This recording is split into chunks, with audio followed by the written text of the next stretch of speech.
Hi, it's Chef Mike with Tupperware, and I am going to blow you away with a lemon Parmesan risotto in our microwave pressure cooker. Now, if you've ever made risotto the old-fashioned way, and I did for years, it involves about 45 minutes of constant stirring and stirring and stirring. And by the time you're finished, your stirring hand is like this, so you have to eat the risotto with your good hand. None of that anymore, because I can make this in 16 minutes, no stirring. Watch. But first, let me tell you about the pressure cooker. It is obviously for the microwave, very, very safe. The things you need to know about are the pressure release valve, so that as the pressure builds, any excess pressure goes out through this valve. This is the pressure indicator valve, so that once the unit is pressurized, this will pop up like a little butterball turkey and let you know that it's at pressure and you cannot and should not and don't want to try to open it. And then once the pressure has reduced, this will drop, and then you know that it's safe to open. So let's get started. First of all, risotto, if you don't know risotto, and if you haven't had the joy of doing the 45 minutes of stirring, risotto is made with a very specific type of rice called arborio. And it's a very short, stubby-grained rice coming from Italy. It's grown in the Lombardy and Piedmont regions, and it's very, very starchy, and that's the secret of risotto. People that have eaten risotto think, oh my gosh, it's so creamy and yummy. That's the starch in the rice, and that's why you have to stir for so long, but I can do the same thing, and I'm going to. So I've got 2 cups of the arborio rice that I've already rinsed, and you should always rinse your rice, whether it's basmati or arborio or whatever kind you've got, because you don't know how much dust has settled on it in that bag or in the box or in that warehouse, and you don't know how long it's been sitting there. So it's always a good idea to rinse the rice. So I'm going to add my rinsed risotto right into the pressure cooker. And now it's time to add some flavor, because you know me, I'm Mr. Flavor. So I've got an onion that I'm going to chop up in the Power Chef. Simply add my onion.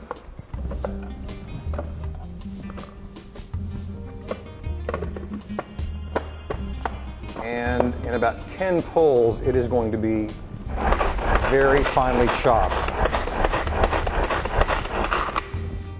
And as you see, I've got very finely chopped onion. So I'm going to add my onion to the pressure cooker, and I'm going to add some garlic that I'm also going to chop in the Power Chef. And I like to chop them separately because the garlic, it's so small that it can kind of get lost underneath that big onion. So you could either start with the garlic and then add the onion, or go backwards like I'm doing. My kitchen, my rules. Okay, I've got my chopped garlic. I'm going to get all of it out. I did wash my hands. All right, so there is our first layer of flavor. Now, this is lemon Parmesan risotto, so I need some lemon. And I'm going to use our zest impress because I want not only the juice from the lemon, but the real flavor of any of the citrus fruits is in the skin, also called the zest.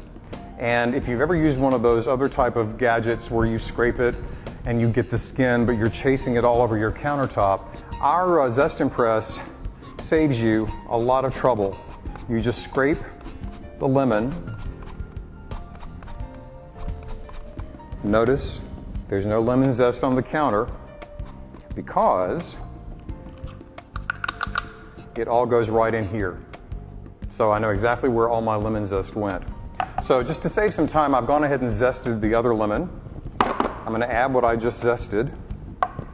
And I'm going to add most of the zest that I got from before. I'm going to save the rest for the very end because I want that extra little punch of the lemon. Okay, now I'm going to add a quart of chicken broth. If you're not into the chicken broth thing, you could also use vegetable broth, but I like chicken broth. And again, that's 1 quart. And I'm going to add some salt because rice needs salt. And I'm going to add some pepper.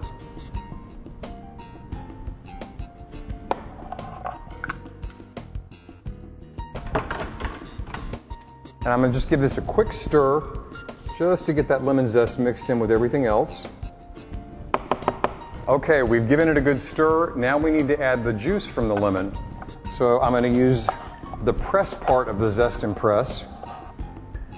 As you see, this is a concave opening, so your logical mind would think, well, it fits like that, but that's completely backwards from how you're supposed to use it. You would use this side as your guide. You would put in your lemon facing downward, the cut side downward. This is a big lemon, so I'm having to kind of encourage it to get in there. Now you have the Grand Tetons. We're going to give it a squeeze, not using brute force. And because this is going to make a lot of risotto, I'm going to actually juice the whole lemon. So I'm going to repeat the process. But look how much juice I'm getting out of this. That's just half of a lemon.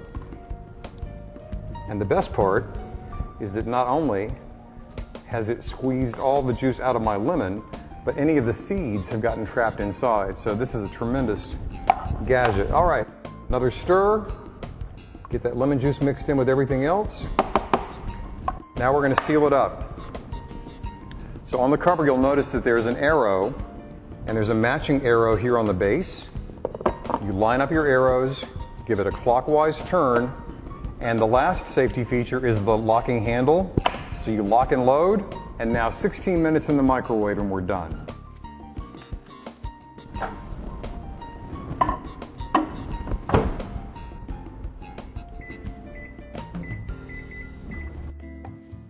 All right, we'll wait for that to cook and depressurize, and then we will add the Parmesan part of the lemon Parmesan risotto. Okay, the risotto is almost ready, and it's time to do the Parmesan part of the lemon Parmesan risotto. So to get that, we have Parmesan, and I don't mess around. I'm using the real stuff. This is Parmigiano Reggiano, which is the best Parmesan cheese. No green cans are allowed in 10-mile radius of me. I use the real cheese. So I'm going to take the Great Master. Oh, there's the sound. So let me get that out of the microwave first. Again, cool to the touch, no problem. Notice that the pressure indicator is up. That tells us we are at full pressure. Don't open, don't touch, let it rest. It'll take about 15 minutes or so till it drops, then it'll be safe to proceed. Meanwhile, back at the cheese factory, I have got the hopper attached to the base. I'm now going to use the fine shredding cone. There's a coarse cone that comes with this as well, but I want finer shreds of the Parmesan. So you simply insert the cone into the hopper, and then you attach the handle, just like turning a key, and now that's attached. Now it's got a suction base, so I simply give it a turn to lock it, and now it's firmly attached. All right, so I've got a chunk of my Reggiano, and I'm simply going to press down and look at all of that cheese. Now the recipe calls for a cup. As far as cheese goes, I'm pretty objective, which means a cup is not going to cut it. So I think I'm going to go ahead and grate my other piece of cheese. Turn the bowl.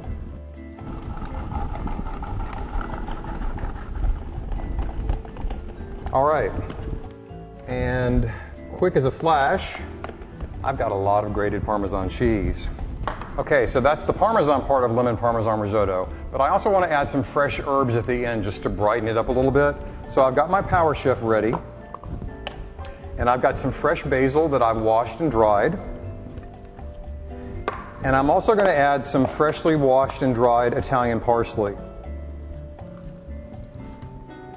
As much as you like, as little as you like. You don't have to add this, but the color makes the risotto look better because it's lemon juice and lemon zest and white rice, so it's kind of tastes good, but it's not very colorful.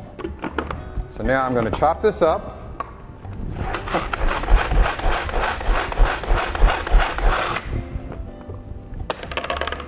And as you see, I've got beautifully chopped herbs. So the cheese is ready, the Parmesan is ready. We just have to wait for depressurization. I'm going to come over to the pressure cooker. Notice that the pressure indicator is down, so it's safe to open. So I'm going to unlock, give a counterclockwise turn. Once again, remember, open this away from yourself because it's hot. This looks great. Now, I need to finish it by adding my remaining lemon zest that I held back from the beginning. And even though this is totally creamy and delicious on its own, remember, I'm the full fat, full sugar kind of guy. I'm going to add some heavy cream. Why? Because I can. I don't think anyone would complain. And I've made this recipe enough times that I know that I want a little more lemon. So I'm going to add yet the juice of half of a lemon. So that'll be 1.5 lemons total. Give that a little bit of a squeeze. And now I want to just sort of stir this up to get everything blended before I add the herbs and the cheese. This is creamy, dreamy. I'm speechless because I can't even think of the right adjective, but it's better to eat it than it is to put it right on your thighs. That's all I'm saying. Okay, now I'm going to add my herbs, the chopped basil and parsley, which is going to give us some nice color, but also a nice burst of flavor. I'm going to add a little more salt and pepper, again, because I've made this enough times I know that with this quantity, for my taste, it needs it. Give that a little bit of a stir.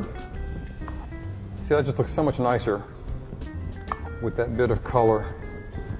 And last but not least, in order to have lemon and Parmesan risotto, we need Parmesan.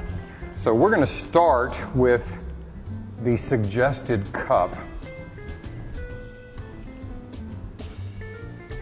Or not.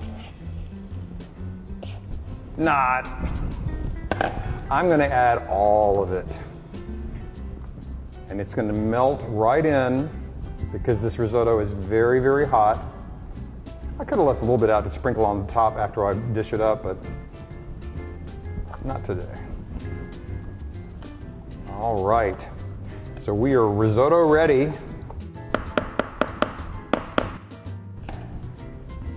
So I'm now going to put a nice serving into a bowl so that you can see for yourself how creamy. And I have to stress again, I did not have to add the cream. It would still have a really creamy texture, but adding the cream just gives, in addition to calories and fat, it does give a different dimension. And let your conscience and your cardiologist be your guide. All right, there is our beautiful lemon Parmesan risotto. And I'm waiting for the camera to stop so that I can eat.